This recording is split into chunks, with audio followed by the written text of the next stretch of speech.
Welcome to the Rodcast, sponsored by the RQ Group, where we deliver HR nuggets for small to medium-sized businesses, and we truly just want to help you work through all of your issues that you see happening on a day-to-day basis. Today's episode's all going to be about how do you retain employees and how do you engage them or even maybe re-engage them. You know, the RQ Group comes alongside of you, whether you have a full-time HR person on your staff or whether Karen in your accounting department has just started working on your employee handbook and maybe you've asked her to redo some of your job descriptions. That's what we're here for. We come through and we partner with you in order to turn your toxic work environment into a thriving work environment.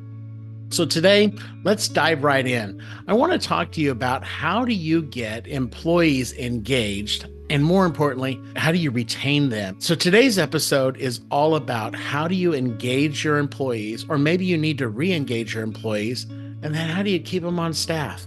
Rather than always focusing on exit interviews, let's talk about some stay interviews today. So the first thing I want to talk to you about today has to do with creating the culture and setting the atmosphere. One of my mentors once said to me, you are either a thermostat or you're a thermometer. When you walk into the room, does the atmosphere change? Does it change for the better or does it change for the good? What kind of atmosphere are you setting for all of your employees? Now, don't get me wrong. I have said this for many, many years. Nobody wants to come to work just because they love being there, right? I mean, come on.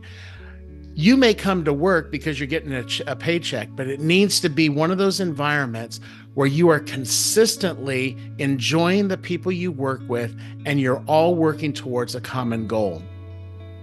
So are you setting the atmosphere or are you just taking the temperature when you walk into the room? I want to talk to you about that.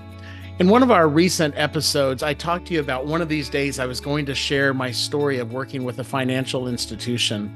So many years ago, I was working for a national banking institution, and my job was working with a team that did second mortgages for home equities for this company.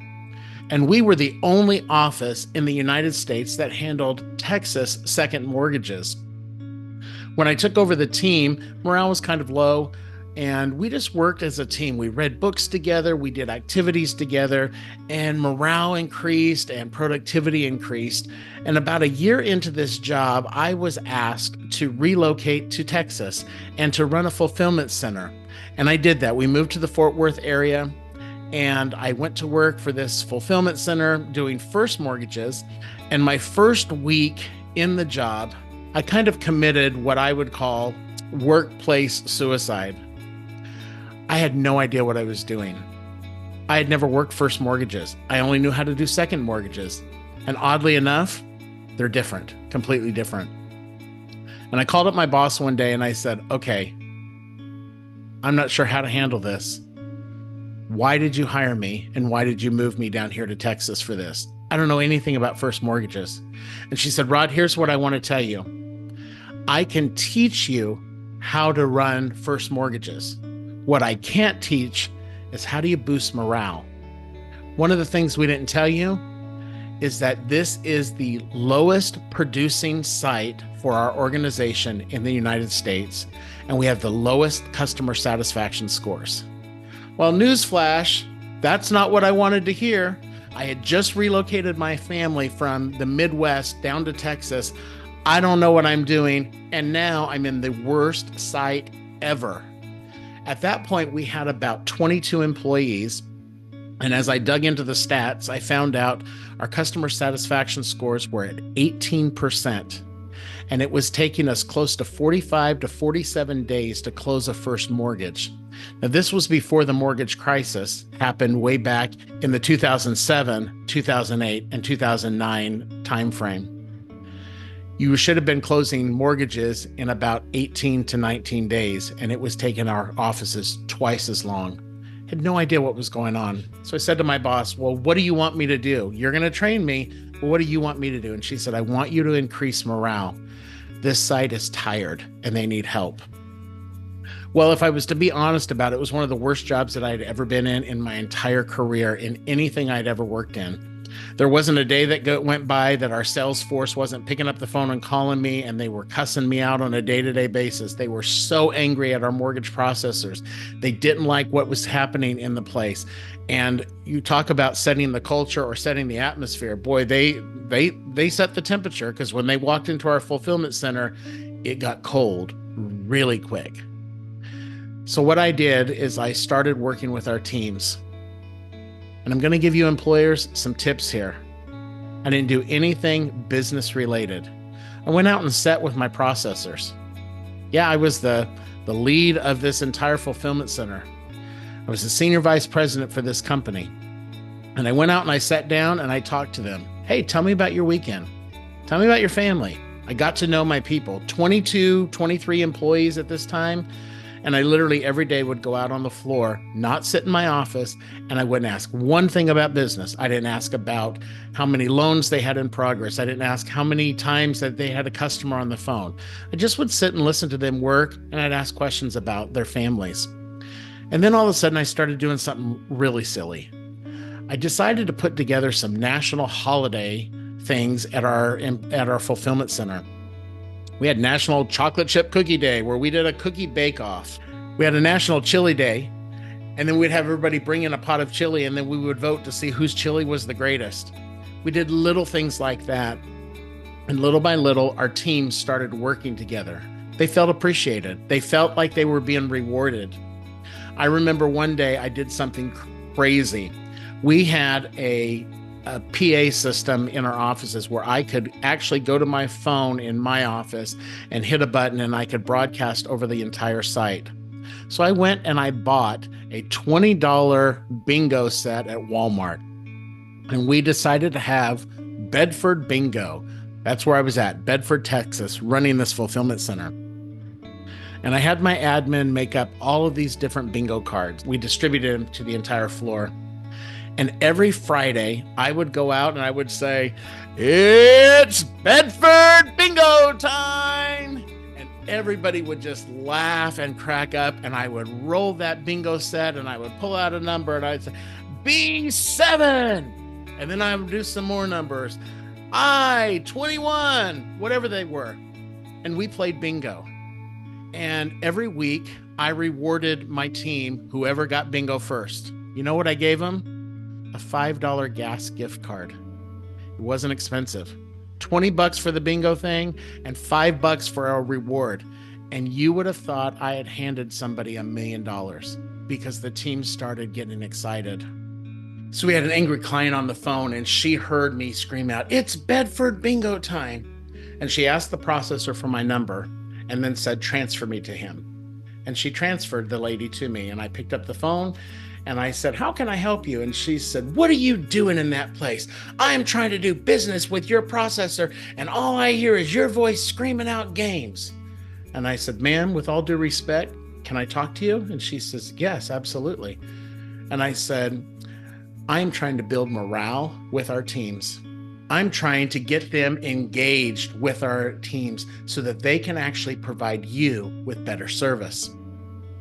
She calmed down. I said, "You know what? Let me give you a phone call in about a week, because I want to ask you if you notice a difference with your processor." And of course, as I followed up, that's exactly what happened.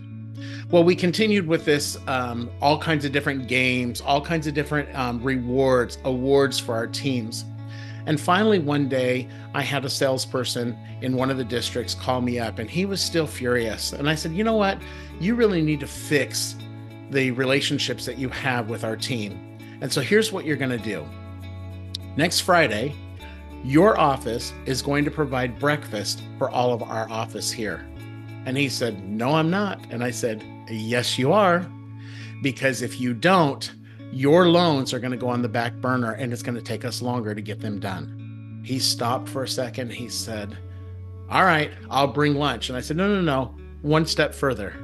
You're going to come in, and you and your office are going to serve the breakfast to these people. We're going to build some relationships here." And it was really interesting. He showed up that Friday. They brought in a great breakfast. They served the staff. And guess what happened? The processors all of a sudden started working for these people in a better way. They started building relationships. Guess what happened after that? I started having sales offices call me and say, hey, can I bring breakfast on Friday? Because they heard what had happened. It's all about setting the tone, setting the environment. What is your culture like?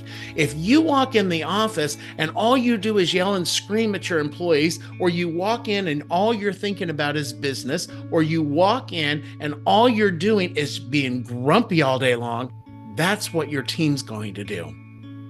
I worked for another organization where it was a very toxic work environment. And the president of the company would walk in and he would come in and there was a cubicle area and he would slam his fist down on the tables and he would say, I didn't like this and I didn't like what you did here. I didn't like this. And he was so angry all the time. And he would vent and he would rant. And then he'd walk into his office and his office was right across from mine. And I would hear him pick up the phone and he would say, hey, you want to go to lunch with me today? People were like, no, I don't want to go to lunch with you today. You just came in and screamed and bit my head off. So I ask you those things because what happens is when you walk in the room, that's the way the office is going to go. As the leader goes, so goes the organization. So if you're working in a toxic work environment, or maybe you're not getting the results that you truly want from your team, maybe it's you. Maybe you need to set the tone in the office. Maybe you need to ask your employees, what do you think our culture is like here? It's very important for you to do that. How do you turn your office from a toxic work environment to a positive work environment? Well, let me tell you this. Here's one of the things that I am an expert in. I would come in on Monday mornings into my office and I would go out to talk to people on the floor and I would say, hey, how was your grandson's soccer game this weekend? And the lady would say, how did you know my grandson had a soccer tournament? Because I listened. I may not have been in an active conversation, but I was listening. I wanted to hear what was happening with my employees, but more importantly, I wanted to know what was important to them. Because when I find out what's important to them, they begin to produce in a much better way. You know, it's really interesting because we talk about recognitions and rewards. And here's what I find out most of the time. Most CEOs and most owners of businesses think that I can give you a piece of pizza and that's going to reward you for today. And that's truly not what people want. Do they want to be fed every once in a while? Absolutely. Don't get me wrong. But maybe you ask your team members what they see as recognition. Maybe for some of them, it's just you walking into the office and recognizing and saying, hey, I notice you. I see what you've done. Thank you very much. And then leave.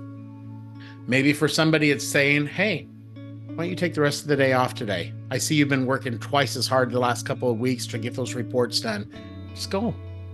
Maybe it's, you know what? Take the day off tomorrow. Oh, so many owners will say to me, Rod, how in the world can we do that? We're not going to be productive. We can't get everything taken care of if everybody's out of the office. Well, I disagree, because what I've seen in my experience is working in toxic work environments, the only way to change it around is when you find out what rewards your team members are looking for and then provide those. Now, don't get me wrong. I'm not saying for you to go out and actually double somebody's salary. You know what? That's what salary bands and salary grades are for. And maybe that's something you need to look at in your organization to make sure that you're working together in a systematic way where everybody is being paid for what they're supposed to be doing.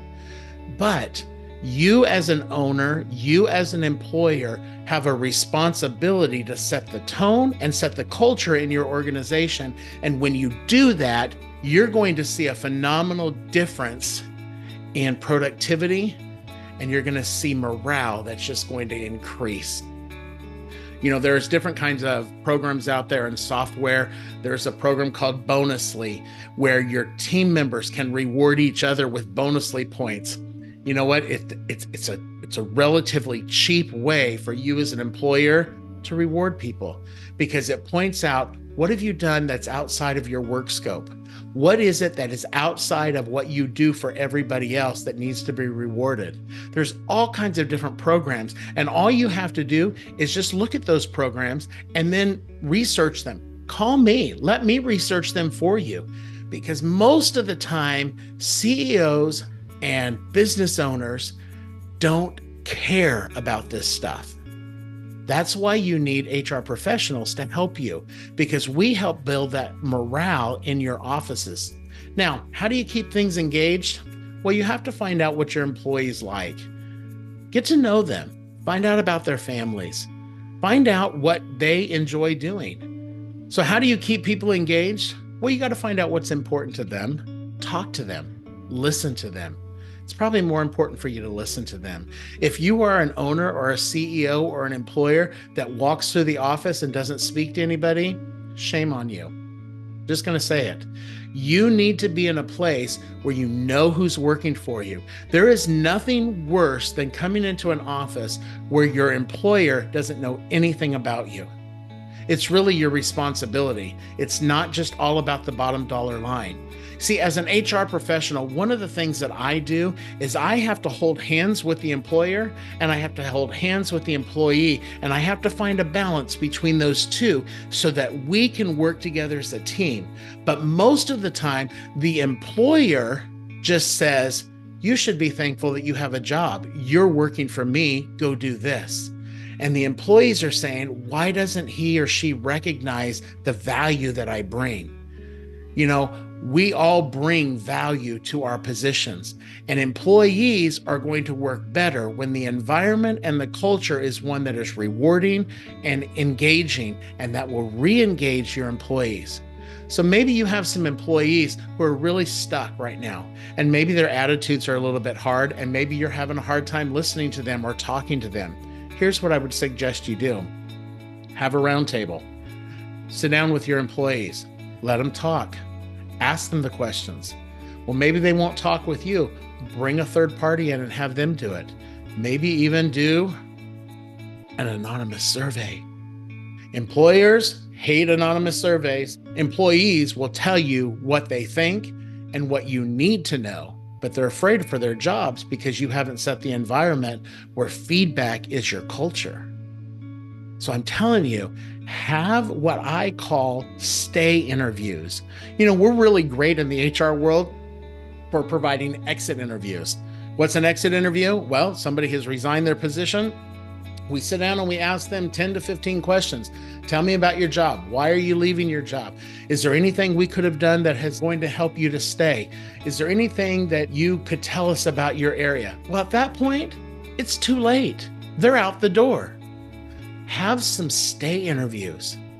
This next week, I am meeting with one of my clients and I'm doing one-on-ones with every employee, and I'm asking them 10 different questions about why do they still work for this company. And I do it in a very creative way. It's not just saying, please tell me about your experience here. I make out very circumstantial questions, behavioral questions, and personality questions that will get people talking, because once you get somebody talking, the truth is truly going to come out. It's really important for you as an employer to step out and listen to what your employees are saying. Recently, I heard of a business that had an employee that had worked for them 15, 16, 17 years.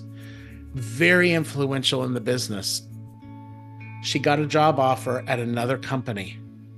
She went back to her employer and said, this is what they're offering me. She wasn't even looking for this opportunity. This opportunity came to her, and she went to her employer and said, I really don't want to leave here. I've been here for this long. This is how much they're offering me. And it was a difference of $10,000. This person had longevity with the company. She had relationships with all of their clients. And you know what the company owner said? Nope, we don't have the money. It wasn't an outrageous amount that she was asking for based off of what her salary band should have been. And who loses out? The employer and the employee.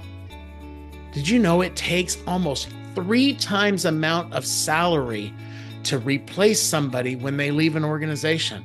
By the time you factor in all of your time, your effort, your job postings, your interviews, your training, you have spent triple the amount.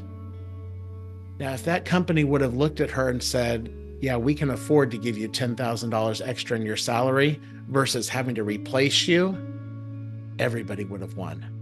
That's how you keep people re-engaged. You consistently talk to them. Don't wait for your employees to come to you and ask about salary increases. Be proactive.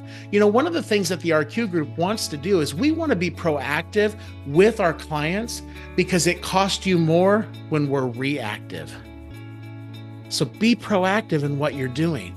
The other thing you need to do is you need to learn how to build community. Now, employers, I'm talking to you here. Fun haters, I'm talking to you here. It is okay to have fun at work. In fact, go back to my story when I worked for the banking institution. I used to tell people all of the time, if you're driving to work and you're crying your eyes out all the way to work, and then you wipe your tears and you come in and you put in your 8 hours and you get back in your car and you drive home and you cry the entire time way home, find a new job. Employers, pro tip here, you have people working for you right now that are in that situation. Build some community. You know what we're doing with one client that we have right now? In a couple of weeks, we decided as a leadership team to do cocoa and cookies. We're bringing in hot chocolate and homemade cookies just to get everybody to walk around the building for just a few minutes, take 20 minutes, 30 minutes, have a little bit of fun. Oh, employers, you go, no, we don't have time for that. We're losing productivity. No, you don't have time not to do that. It's your responsibility to build community. Now, you're going to have those people on your special events committees that love to plan things, and you're always going to have the other ones that are fun haters. Can I go back to the thermostat or the thermometer? You may be a fun hater, and you may not be the one that likes to plan those things. Find somebody on your team who loves to do that, and then support that. Show up to those events. That's what builds community. You don't have a special events community plan something, and then you don't think that it's important enough for you to be there. You need to build community by being there and listening to your team and hearing what they are walking through in their lives. And then as you go along, monitor, adjust it. You know what? If an event didn't work, don't do it again. It's okay. You can make that decision as an employer. Maybe you spent too much money on a party. Adjust. Look at the budget. Make sure you go in within budget. But you consistently have to be thinking in a way that is very systematic, that builds community. That's how you're going to retain employees, and that's how you're going to get employees re-engaged with you. So I'm going to give you a challenge. Go to your team, and I want you to tell them, we're going to do a group activity. I want you to build the perfect aquarium in our workplace. So what does that represent? Well, an aquarium represents the entire workplace with all the different fish in the sea, but have them create physical models. Have them create something that says, in my world, this is what I would love to do. This is how I would love my perfect aquarium to look. Take a staff meeting and do something out of the ordinary, because I promise you what you will find out is that you have some creative people on your teams that can offer you some great advice on how to build community, how to retain employees, and how to re-engage everybody. Recently, I launched my book, Navigating the High Seas of Your Workplace, an HR playbook. And this is actually one of the chapters that we're talking about today, is how to engage your employees and how to retain them. And this exercise is in this book that I'm talking about, building your perfect aquarium. You can get that book on my website at therqgroup.com, or you can get it on Amazon. And actually, if you look right up here, there's going to be a link where you can click on that in order for you to buy that book. But I challenge you, especially in this season, buy the book, read it. It's written in a fun stance where it teaches you about communication with your team, but it also provides you all kinds of examples of what you could do and what you shouldn't do. It's very important. So I want to thank you today for joining me on the Rodcast, where we break down HR issues into actionable steps for small businesses. And when you take a closer look at all these processes, you realize that you may have a lot of work to do, but the outcome is going to be so amazing. And I promise you, you're going to catch bigger fish and you're going to keep them longer. So, do you have a question or a topic that you would like for the Rodcast to cover? Reach out to us at therqgroup.com and let's navigate the high seas of this HR world together. And until next time, this is Rod Query reminding you to always plan wisely, but more importantly, choose wisely. Have a great day.